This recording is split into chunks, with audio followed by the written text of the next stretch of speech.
Welcome to episode 1 of మా ఇంటి అనంత పద్మనాభ స్వామి నోము. ఈ సిరీస్లో మా ఇంట్లో మేము అనంత పద్మనాభ స్వామి నోము ఎలా చేసుకుంటామో చూపిస్తాను.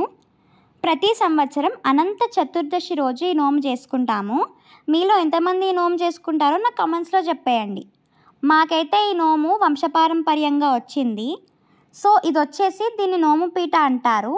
ఈ పీటకి పసుపు రాసి పీట మొత్తం ఇలా కుంకుమ ఇంకా బియ్యం పిండి యూస్ చేసి బొట్లు పెట్టుకోవాలి.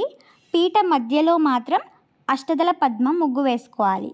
ఈ పని మొత్తం చూడడానికి చాలా ఈజీగా కనిపిస్తుంది కదా, కానీ చేస్తే తెలుస్తుంది చాలా టైం పడుతుంది అన్నమాట.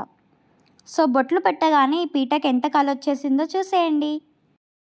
తర్వాత డెకరేషన్ కోసం పూలదండలు రెడీ చేస్తున్నాను. ఈ డిపెండ్స్ ఆన్ యూ, మీకు నచ్చినట్లు డెకరేషన్ చేసుకోవచ్చు. నేనైతే ఇలా ఎల్లో ఆరెంజ్ బంతిపూలు, మామిడాకులు, రాధాకృష్ణ పూలు యూస్ చేసి ఇలా డిఫరెంట్ దండలు అయితే రెడీ చేసుకున్నాను. పీటకి మామిడాకులతో ఇలా తోరణం కట్టుకోవాలి. ఇక్కడ నేను మా నాన్న కలిసి ఫ్లవర్స్ ఎలా అరేంజ్ చేస్తే బాగుంటుంది అని చూస్తున్నాము. ప్రతిసారి సేమ్ డెకర్ అయిపోతుంది అనేసి ఏమైనా కొత్తగా సింపుల్గా ట్రై చేస్తున్నాము. సో ఫైనల్లీ మా నోము పీటనైతే ఇలా సింపుల్గా డెకరేట్ చేసేసాము. మరి ఈ డెకరేషన్ ఎలా ఉందో కామెంట్స్లో చెప్పి నెక్స్ట్ పార్ట్ కోసం నా ఛానల్ని సబ్స్క్రైబ్ చేసుకోండి.